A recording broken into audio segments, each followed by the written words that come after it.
BPC-157 is truly an extraordinary peptide, aka a tiny little protein that can support any body at any age. And like all the peptides I'm going to highlight in my peptide series, it is naturally occurring in the body and it is not a drug. For these reasons, many peptides are not well known in medicine and they cannot be patented by big pharma unless a modification is made to them, which allows them to be patentable, as is the case with the world's current peptide superstars, the GLP-1s, aka Ozempic, Mounjaro, etc. So BPC-157 is a huge favorite for cellular resilience and healing. It has neuroprotective and anti-inflammatory effects. Plus, it supports faster and more complete healing of tissues of all kinds, any cellular level trauma, really. So this ranges from minor everyday wear and tear, which we'll come back to significant injuries and surgeries. And stunningly, it can also heal difficult things that standard medicine and physical therapies don't do well. Stuff like ulcerative colitis, leaky gut, IBS, Crohn's disease, and so on. Even injuries, new or old, that won't heal properly through standard rehab. So for those reasons, like the other peptides I'm going to share about in upcoming posts, it's a real favorite for many experts in the functional medicine, longevity, athletic, and orthopedic spaces in North America. But even more so, it's a keystone in European medicine where peptides were discovered and are far more widely used than they are on this continent. For example, as an important factor in cancer treatments. So what is BPC-157? It's a tiny protein, just 15 amino acids long, and it stands for body protection compound. Like all peptides and hormones that we use therapeutically and for longevity purposes, we have lots of them when we're young, but our production just drops off with age. And this is part of why kids heal so fast. They've got tons of these things floating around, especially BPC-157 and others like it. As an example, babies produce tons of BPC-157 in their delicate little guts as they transition from liquid food to solid food in order to rapidly heal the damage that solid food does to their intestinal lining. And it works in a similarly protective way in adults in all of our tissues that we know of as we age. And this is why I said at the beginning that it's really good for any body in terms of helping with the normal wear and tear from things like eating food, which, yes, still causes tiny bits of damage in our guts and inflammation, to exercise, which creates little micro tears in our muscles, which is totally normal. That's part of how they grow.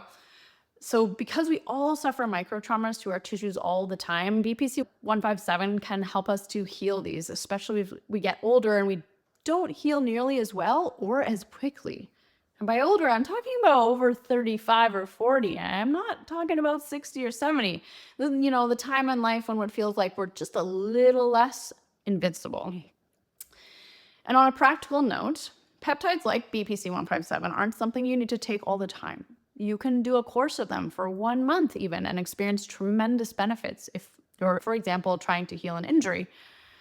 In the longevity and or biohacker space, some of the best docs and experts I know will take several courses of them a year or will take them pretty consistently as an anti-aging strategy. And BPC-157 is one of the flagship peptides in that, right? I personally cycle through 4 or 5 different peptides a year. BPC-157 is often one of them at various frequencies according to what I need. So I mentioned that BPC-157 is a favorite when it comes to injury healing, and that could be injuries that happened recently as an acute treatment or even years after they happen. And how does it do this?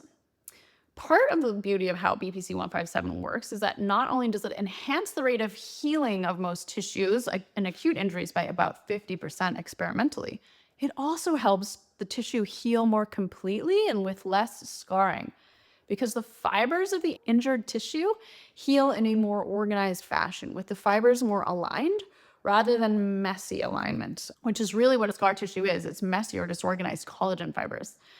This is a big deal because sometimes scars cause pain. And if you have scar tissue from surgeries, you probably know what I'm talking about. The pain can be mild to excruciating. So BPC-157 used during the acute phase of recovery can help, but it also can help years later, especially when combined with physical therapies and, of course, a low inflammation lifestyle.